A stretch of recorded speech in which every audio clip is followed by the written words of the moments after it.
Our Bible reading today is two readings, one from Mark 4 and one from John 11. So Mark chapter 4, 35 to 41. On the same day, when evening had come, he said to them, "Let us cross over to the other side." Now when they had left the multitude, they took him along in the boat as he was, and other little boats were also with him. And a great windstorm arose, and the waves beat into the boat so that it was already filling. But he was in the stern, asleep on a pillow. And they awoke him and said to him, "Teacher, do you not care that we are perishing?" Then he arose and rebuked the wind, and said to the sea, "Peace, be still." And the wind ceased, and there was a great calm. But he said to them, "Why are you so fearful? How is it that you have no faith?" And they feared exceedingly and said to one another, "Who can this be that even the wind and the sea obey him?" And then John 11, 1 to 6. Now a certain man was sick, Lazarus of Bethany, the town of Mary and her sister Martha. It was that Mary who anointed the Lord with fragrant oil and wiped his feet with her hair, whose brother Lazarus was sick. Therefore the sisters sent to him, saying, "Lord, behold, he whom you love is sick." When Jesus heard that, he said, "This sickness is not unto death, but for the glory of God, that the Son of God may be glorified through it." Now Jesus loved Martha and her sister and Lazarus. So when he heard that he was sick, he stayed 2 more days in the place where he was.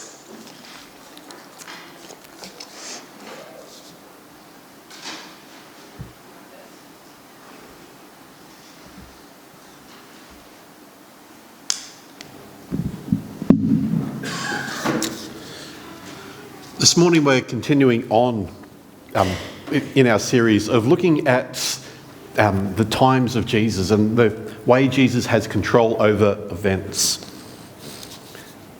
Who copped the storm on Friday? No one here. Wow. You've missed out. So I was driving home from the tip on Friday afternoon, just after lunchtime. I knew there was clouds coming over.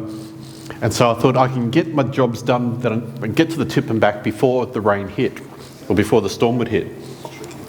I made it back to as far as Ripley, and down came the rain. It was so heavy I could not see the road in front of me. And it was like that from Ripley all the way back home. We all go through periods in our lives like that, don't we? Where we can't see the road ahead of us. Where all we can see is maybe a step or two in front, but we have no idea what is waiting for us, what is to come. We go through life at times when we go through our ordinary events, but then these times come, and they take us by surprise, don't they? We think we can see what's happening, or we think we finally got control over the events that are happening in our lives. We finally got our finances on track, or our family's all good, or our health is finally improving. And all of a sudden down comes the rain and the lightning and the storms. And we use these analogies. We use the analogy of a storm to represent those times in our lives where we have no control over what's happening around us. It's one of those things that's gone on for centuries. But storms have long served as a powerful symbol in the scriptures as well.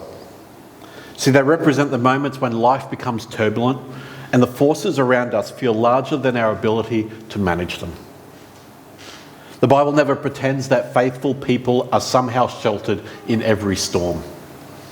If we read the Bible, we know that God's people over and over and over again have faced challenges. Look at King David, a man after God's own heart. And yet he had people out to kill him. His best friend's father wanted him dead. He lived out in the wilderness for a time. And then there was the storms of his own making as well. There's times when he went against what God said.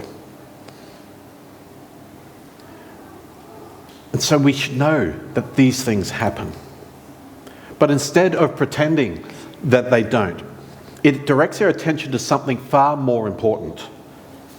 Instead of looking at the storms, instead of looking at the circumstances of our lives, these stories this morning remind us that we're to direct our attention not at the storm, but to the one that has control of the storms. In Mark's Gospel, we see this question unfold on the Sea of Galilee. Now, this obviously is a story of a literal storm taking place. And so after a long day of teaching, Jesus tells his disciples to jump into the boat. We're going to go across the lake. If you come out to the Muggerah Passion Play, you'll actually see this take place. I don't know if it's this particular story, but you will see somebody jumping out of a boat into some cold water. So if you don't come for anything else, make sure you come for that.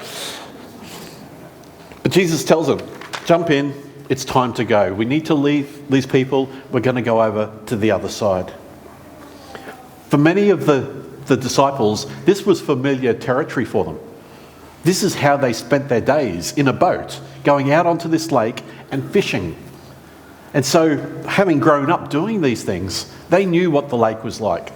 The Lake of Galilee, these storms could come up out of nowhere. And when they did come, they could be vicious. Much like, well, actually even what I drove through on Friday, it was nothing compared to some of the storms we've seen around here. For these guys, what was about to happen was far beyond what they were used to. See, boats and wind and changing weather were not new to them. But as they move across the lake, the wind suddenly changes and the water begins to churn. Mark describes a violent storm breaking over the boat. So this wasn't just a little bit of rain falling on them. This was waves crashing over the boat. And these guys, though they were used to this kind of thing, they were scared. The Bible makes it clear that these disciples were afraid for their lives. They were so far out that it wasn't just a matter of, okay, we can abandon ship and we can swim back to the shore. No, they were out in the middle. Life suddenly looked very shaky for them. The vessel pitches in the darkness as the disciples struggled to keep it afloat. And in this moment, they realise they may be facing something that they cannot control. Who here's been on a boat during a bit of a storm? A couple of people? You do your best to keep it on track and to keep the water out. But even these guys knew they had no control over what was going on. They were along for the ride. They were passengers in that boat at that moment. But there was another passenger on that boat as well. One that wasn't so afraid of circumstances. See, Mark tells us that Jesus is asleep in the stern of the boat. So I'm guessing the stern is the front, for those that are nautical minded. Anyone going to tell me I'm wrong on that? Stern's the back. Stern's the back. Okay. There you go. So what's the front? Bow. The bow. Okay. Because you bow down when the water... That's how I remember it now. So Jesus is in the back of the boat. That doesn't mean he was any less susceptible to having water coming on him. The waves were crashing over him. Every time the boat goes up over another wave, the back end comes up and then crashes down again. I wonder, how on earth did Jesus sleep during that? Like, I know the slightest noise in our house, Jenny's awake, and then I'm awake, and then the dog's awake, and everybody's awake. And yet Jesus sleeps. He sleeps. Mark goes to great length to make it clear that Jesus wasn't just snoozing in the back. It wasn't like he just had one eye open, watching to see what the disciples were doing, waiting for them to come to him. No, he was asleep. He was oblivious to what's happening. So eventually the disciples wake him, and their fear spills out in a desperate question. Teacher, don't you care if we drown?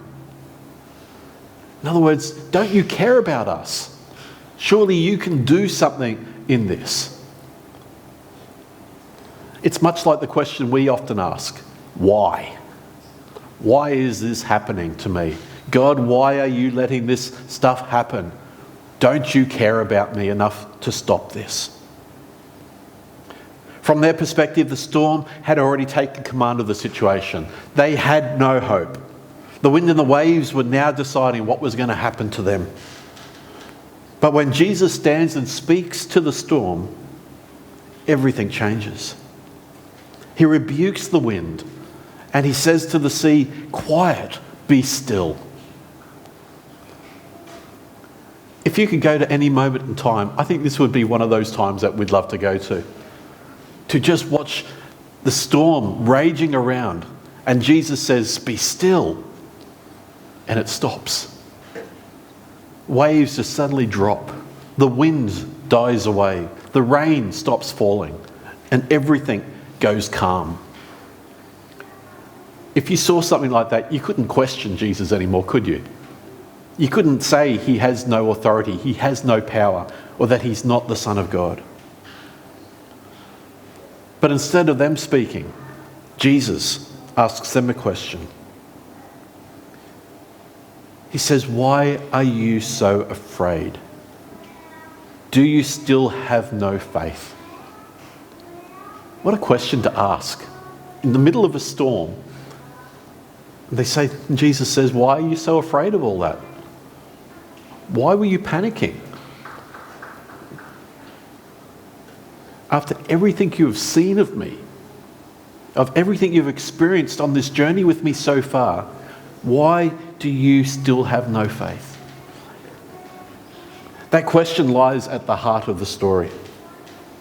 This moment is not simply about surviving a dangerous storm. It's about discovering who Jesus really is. So to understand that, we need to remember something from the very beginning of the Bible. In the opening chapter of Genesis, before creation takes its shape, the world is described as dark and formless, with deep waters covering everything. Then God speaks and order begins to emerge. Light appears, land arises from the waters.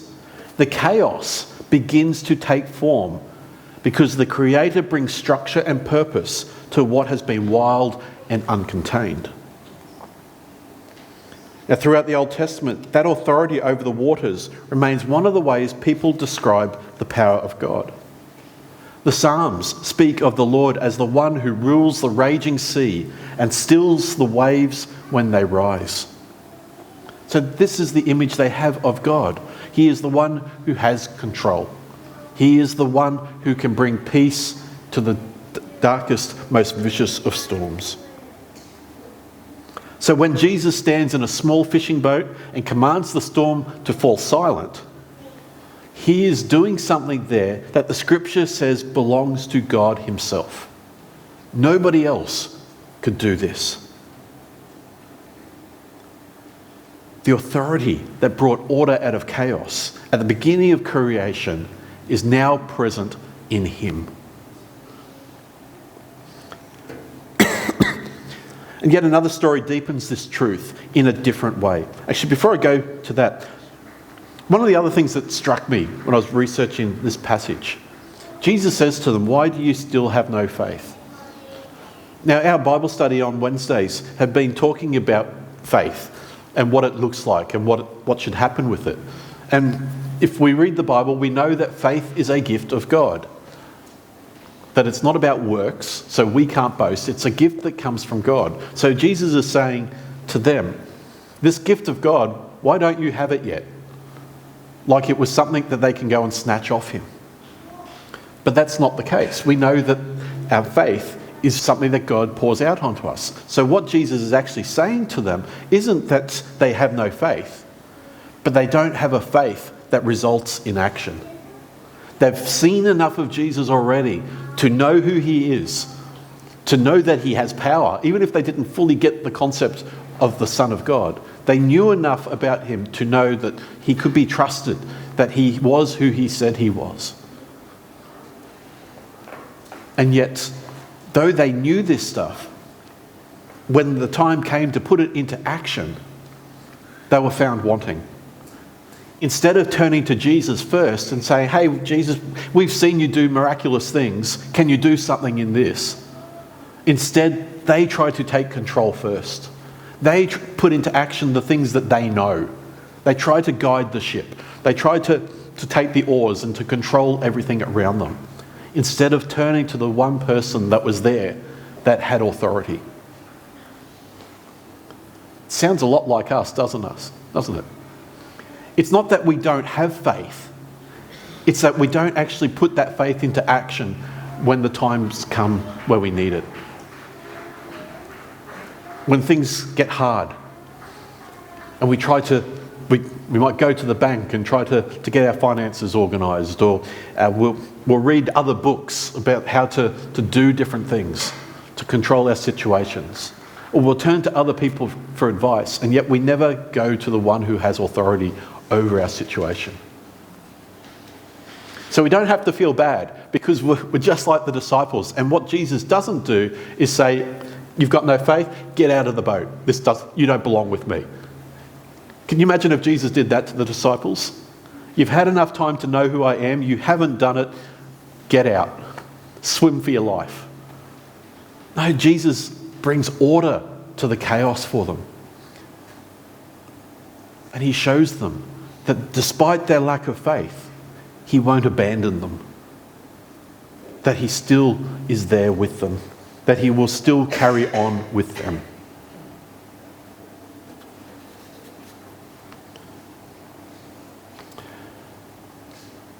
This other story that we've heard this morning deepens the truth in a different way. In John 11, we encounter Lazarus and his sisters Mary and Martha, close friends of Jesus who live in Bethany. When Lazarus becomes seriously ill, the sisters do the right thing. They send word to Jesus. They say, hey, Jesus, we need you. Your friend is sick. Can you come here? Come and see him. Come and do something.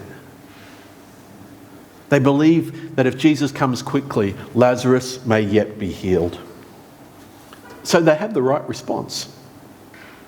But Jesus does something surprising, doesn't he? My friend's sick. Okay, I'm just going to stay here for a while longer. I'm not going to rush up to the hospital and see him. I'm going to stay where I am. I'm going to keep doing what I'm doing here. Imagine a pastor saying that. Get a phone call, or one of you call me, hey, we need you to come up to the hospital. So-and-so is on their deathbed. Can you come and visit them? No, I'm busy right now. I've got other things I need to do. You're not the priority. How long would I have a role here? You wouldn't trust me anymore. If a pastor did that to me, I wouldn't trust them, because we're called to care for each other. Jesus doesn't do that.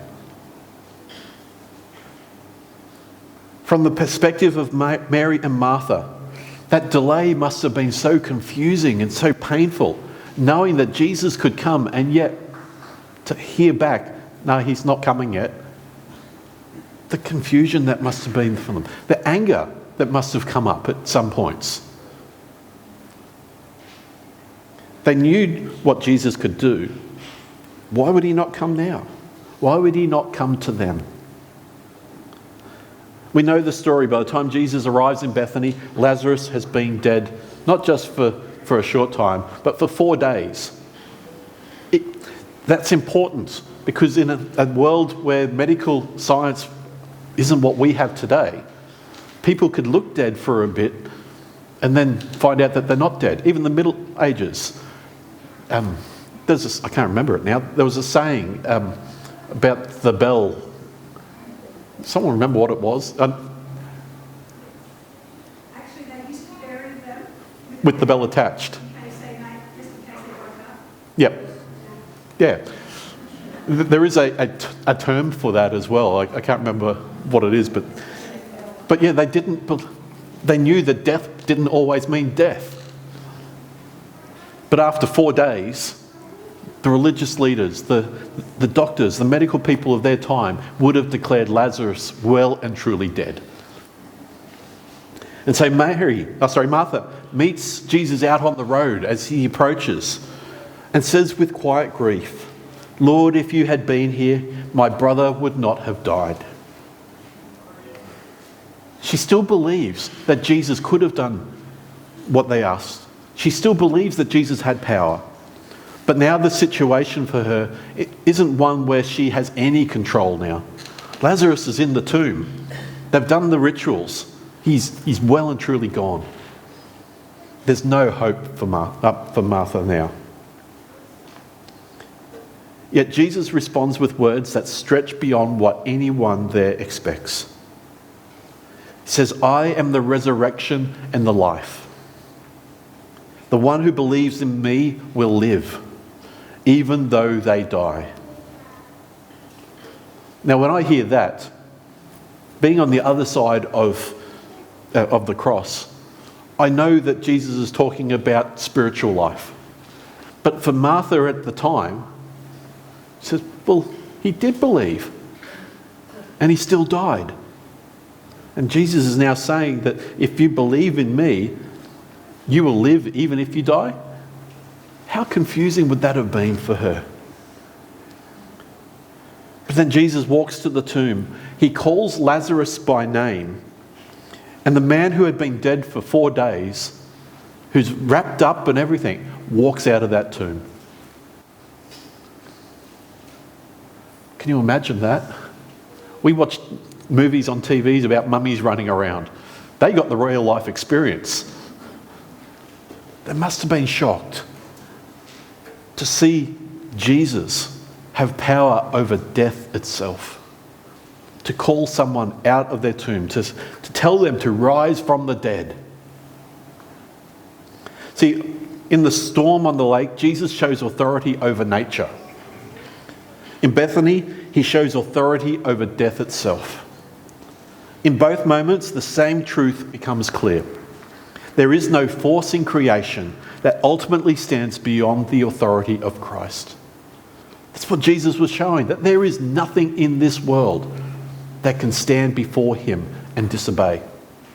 There is nothing in this world that Jesus cannot take control over. What is especially striking about these two stories is the difference in timing, though. In the boat, Jesus wakes up and he calms the storm almost immediately. In Bethany, he delays until the situation reaches the grave. We know the story of the centurion soldier, where Jesus heals his servant from a distance. He doesn't even have to be in the same place. For Mary and Martha, Jesus didn't even need to come to Lazarus. He could have healed him where he was as soon as he heard. But Jesus waits.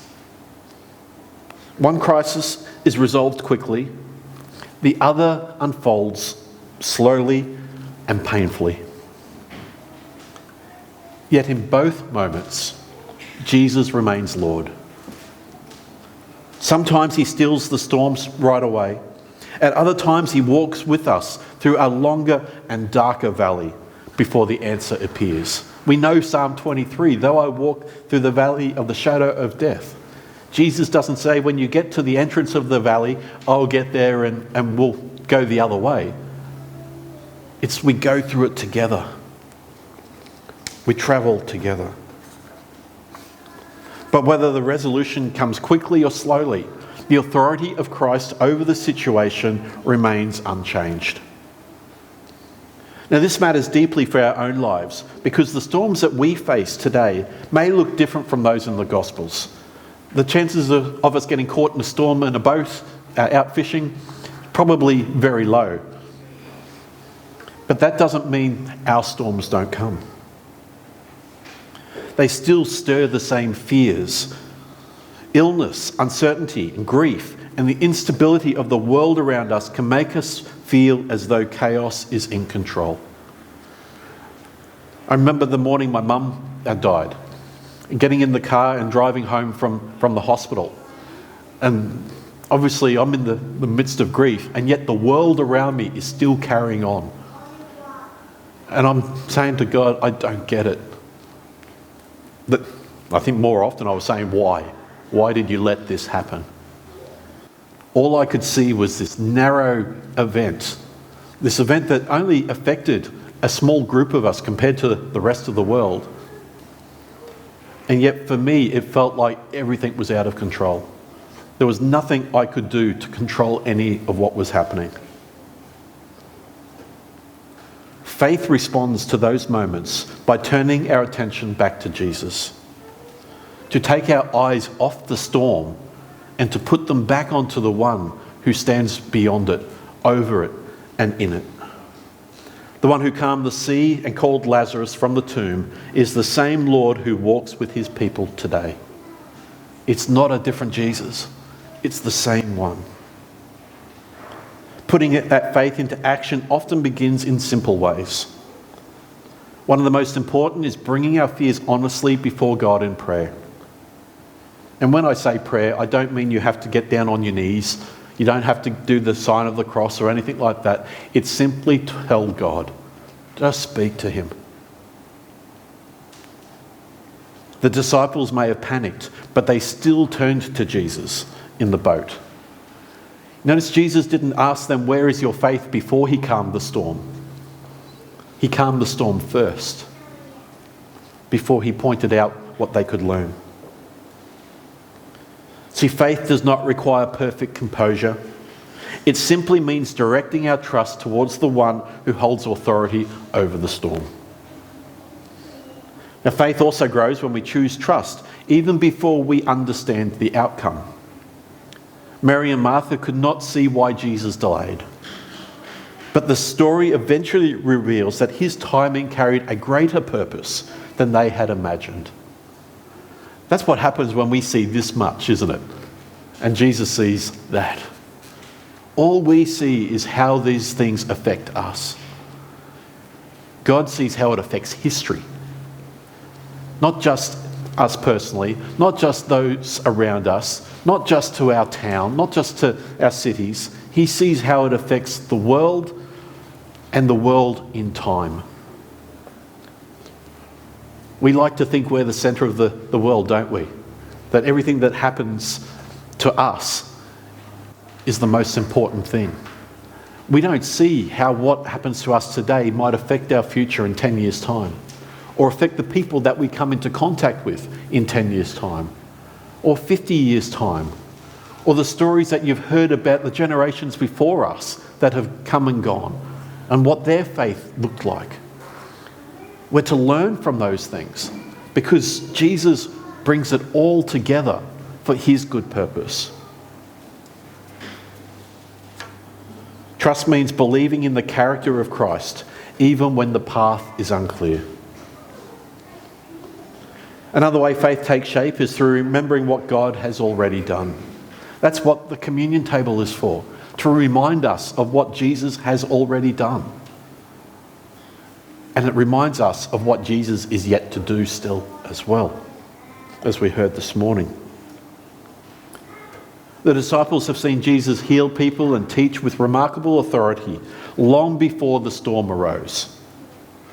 Those memories were meant to strengthen their trust when fear threatened to overwhelm them.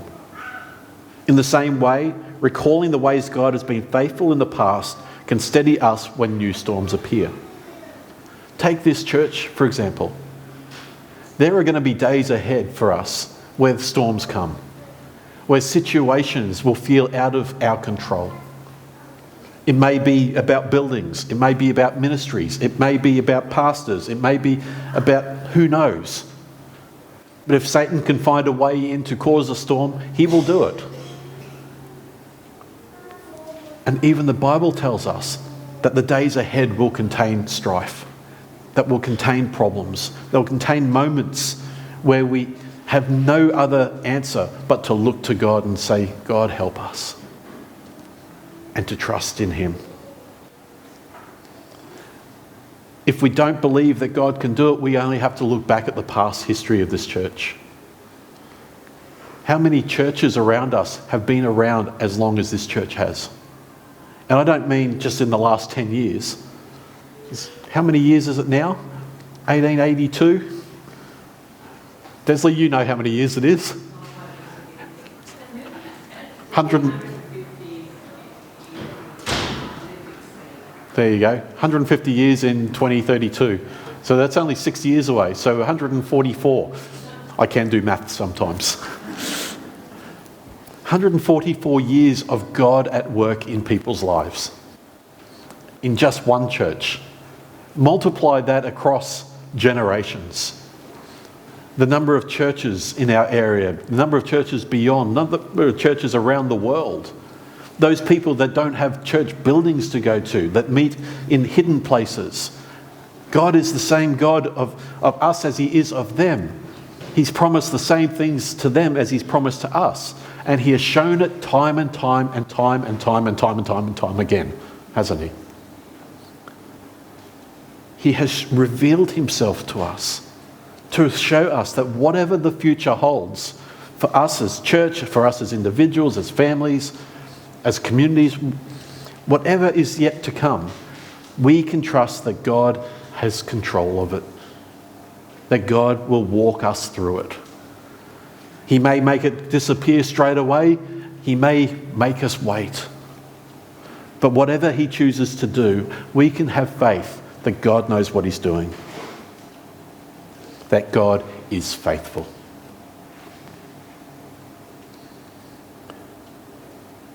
Those situations grow our faith.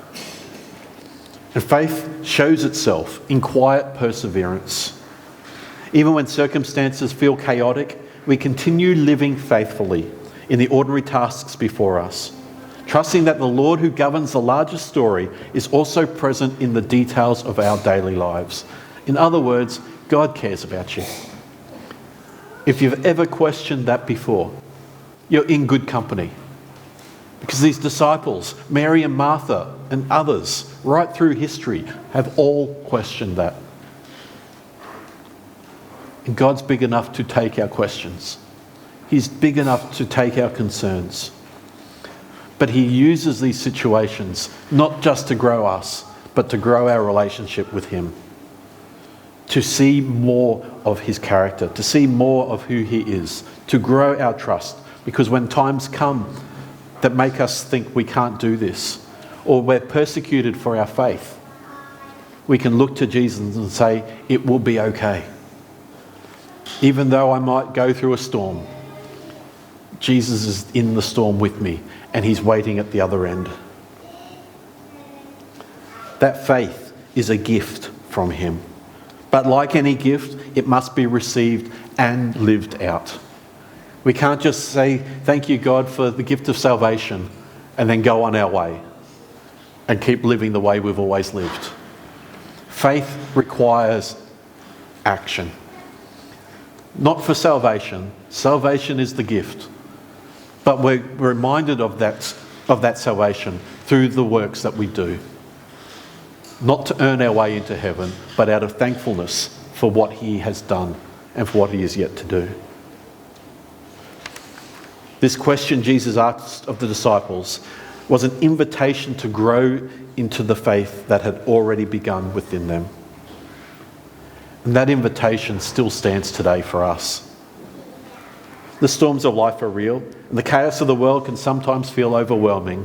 Yet the gospel reminds us that ultimate authority over creation does not belong to the storm. It doesn't belong to the darkness. It doesn't belong to death. It doesn't belong to Satan. The gospel tells us the ultimate authority isn't in God himself.